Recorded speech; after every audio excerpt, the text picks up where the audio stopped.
किसान भाइयों, आप सभी का स्वागत है। आज हम गन्ने में टिलरिंग यानी ब्यात बढ़ाने के उपाय बताएंगे। क्योंकि 238 गन्ने की किस्म खराब हो गई है, उसके स्थान पर दूसरी किस्में हम लगा रहे हैं। तो अगर गन्ने की उत्पादन की बात करें तो किसी किस्म का उत्पादन 238 के बराबर नहीं है। गन्ने के उत्पादन का गणित ये है कि टिलरिंग बढ़ा करके और गन्ने के उत्पादन को बढ़ाया जा सकता है। गन्ने की लंबाई बढ़ाकर और टिलरिंग बढ़ाकर।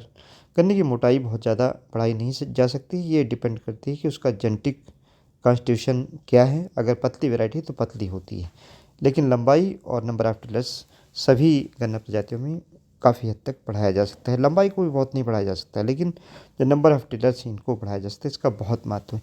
1 एकड़ में 40,000 टिलर हों और 1.5 किलो का वज़न हो तो 600 कुंटल का हम गन्ने का उत्पादन प्रति एकड़ की दर से आसानी से ले सकते हैं।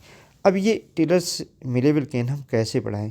क्योंकि जो मदर सूट है और जो प्राइमरी सूट हैं, ये मिलेबल केन के रूप में परिवर्तित होते हैं। और जो बाद में टिलर्स बनते हैं, टर्सरी टिलर्स, खासतौर से मई जून में जो बनते हैं, वो लगभग 70% तक मर जाते हैं और गन्ने का जो मदर सूट है उसका भी नुकसान करके तब ऐसे टिलर्स में मॉर्टेलिटी आ जाती हैं। टिलरिंग बढ़ाने के लिए बुआई करते समय स्वस्थ बीज का प्रयोग करें। 2 आँख के टुकड़े का प्रयोग करें। ऊपर के गन्ने को बीज के रूप में प्रयोग किया जाना है। ट्रेंच मेथड से गन्ने की बुआई करें, और ट्रेंच मेथड से गन्ने की बुआई करें तो सीड का ट्रीटमेंट ज़रूर करें। कार्बनडाजिम 2 ग्राम प्रति लीटर की दर से, और इसी में इमिडाक्लोप्रिड 2 ml प्रति लीटर की दर से मिला करके गन्ने के टुकड़े का आधे घंटे तक भिगो करके और तब बुआई करें। गन्ने में खाद पहले डालें और गन्ने का टुकड़ा बाद में डालें।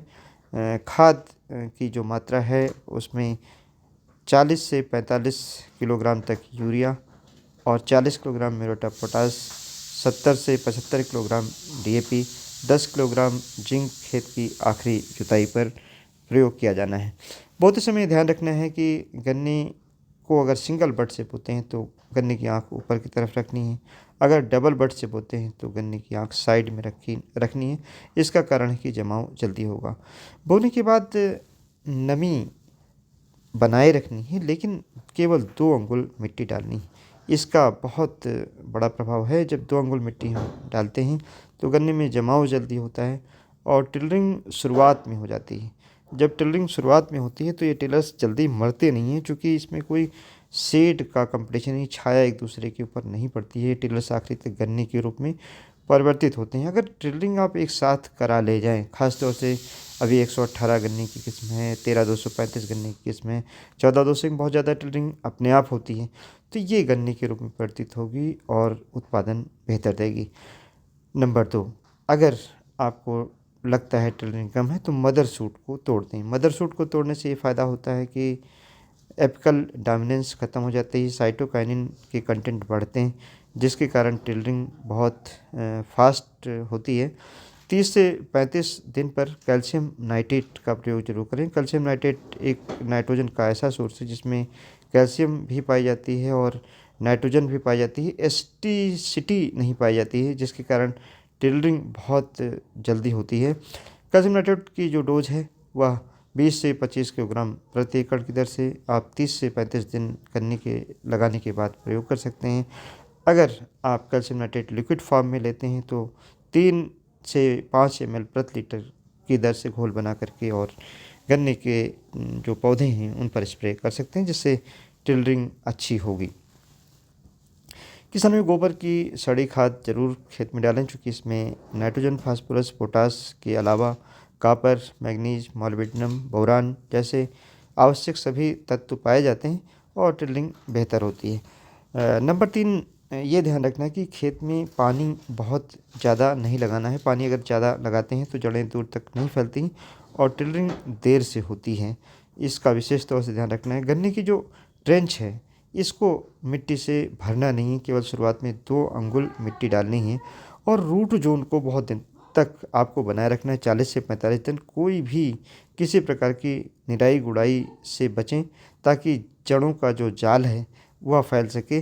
माइकोराइजा का जरूर प्रयोग करें। 4 किलोग्राम प्रति एकड़ की दर से माइकोराइजा और 4 किलोग्राम प्रति एकड़ की दर से ट्राइकोडर्मा का अगर आप प्रयोग करते हैं तो रूट जोन बहुत मजबूत होगा। और साथ ही में कार्टाप या इमिडाक्लोपिड में से कोई भी इंसेक्टिसाइड 10 किलोग्राम प्रति एकड़ की दर से बुआई के समय प्रयोग करें, ताकि कोई कीड़े गन्ने की जड़ को न काटने पाएँ। फंजीसाइड का हमने सीड के ट्रीटमेंट के लिए बताया। फंजीसाइड और बैक्टीसाइड का अगर हम सीड में ट्रीटमेंट कर देते हैं तो सेट रॉटिंग नहीं होती है, टिलर्स की जो जड़ें हैं वो ख़राब नहीं होती और टिलरिंग ज़्यादा और प्रभावी ढंग से होती है। इसलिए सीड का ट्रीटमेंट ज़रूर करना है। सीड का ट्रीटमेंट जब भी करें तो कम से कम आधे घंटे तक सीड का ट्रीटमेंट आपको अवश्य करना है। हाँ, 45 दिन बाद निराई गुड़ाई में बनाए रखें। मिट्टी में एरेशन बेहतर हो। अगर मिट्टी में एरेशन ज़्यादा होगा तो ज़्यादा टिलरिंग होगी, इसलिए पानी आपको बहुत ज़्यादा नहीं लगाना है। आप देखेंगे अगर ड्रिप इरिगेशन के माध्यम से आप सिंचाई करते हैं तो टिलरिंग आपके खेत में अपने आप होने लगती है, ज़्यादा होती है।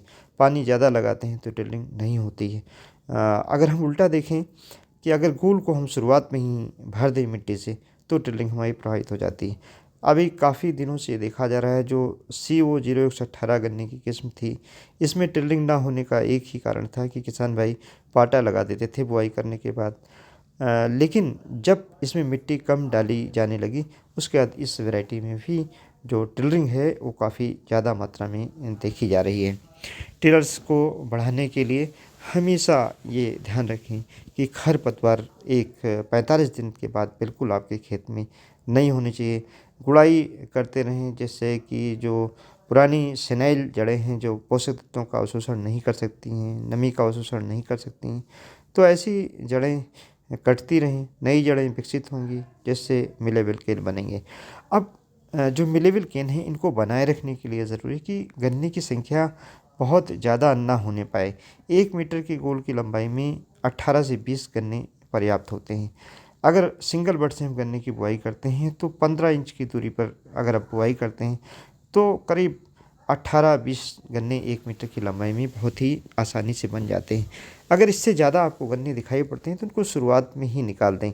अगर शुरुआत में आप नहीं निकालते हैं, जैसे यहाँ पर टिलरिंग दिखाई है मैंने, बहुत ज़्यादा टिलरिंग है, शुरुआत में नहीं निकालते हैं तो ये टिलर्स बाद में शेड पड़ने से, न्यूट्रिएंट्स के लिए कंपटीशन होने के कारण ये ख़त्म हो जाते हैं और इनकी जड़ें भी केवल सूट रूट के माध्यम से ये पोषण लेते हैं तो ये ख़त्म हो जाते हैं। इसलिए जो एक्सेस टिलरिंग है उसको निकालेंगे, तभी आपको मिलेबल केन की टिलरिंग पर्याप्त मात्रा में मिलेगी, जिससे आपका जो गन्ने का उत्पादन है वह 600 कुंटल 700 कुंटल प्रति एकड़ की दर से ले पाएंगे। यानी टिलरिंग बढ़ानी है, लेकिन जो एक्सेस टिलर का ओवर क्राउडिंग है उसको इस तरीके से इसको कम करना है, ज़्यादा टिलरिंग नहीं होने देना है।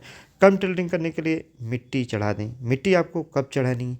जब कम से कम गन्ना 1-2 पोर का बन जाए, और मिट्टी चढ़ाएं कम से कम 2-3 बार में। कभी भी गन्ने की बंधाई अगर आप करते हैं तो कच्चे गन्ने की बंधाई न करें। जब तक गन्ना न बन जाए तब तक गन्ने की बंधाई न करें। जब गन्ने की बंधाई आप जल्दी कर देते हैं तो शेड पड़ने से जो अंदर के गन्ने होते हैं वो सूख जाते हैं, यानी आपका यहाँ तक की गुंजाइश रहती है, जो प्राइमरी सूट है वो भी सूख जाता है। किसान भाइयों, सूट की मोर्टेलिटी की अगर हम बात करें तो टॉप बोरर के माध्यम से करीब 10 से 15% सूट मर जाते हैं। इसी तरीके से बिल्ट के माध्यम से भी 10 से 15% जो टिलर्स होते हैं वो मर जाते हैं। और early top borer, early suit borer की वजह से भी और बिल्ट की वजह से भी मोर्टेलिटी होती है। यानी 25-30% जो मोर्टेलिटी है वो इन 3 चीज़ों से होती है, टॉप बोरर से, अर्ली सूट बोरर से और बिल्ट से। और अभी रेड रॉट से भी जो टिलरिंग की मोर्टेलिटी है वो 238 में बढ़ी हुई है।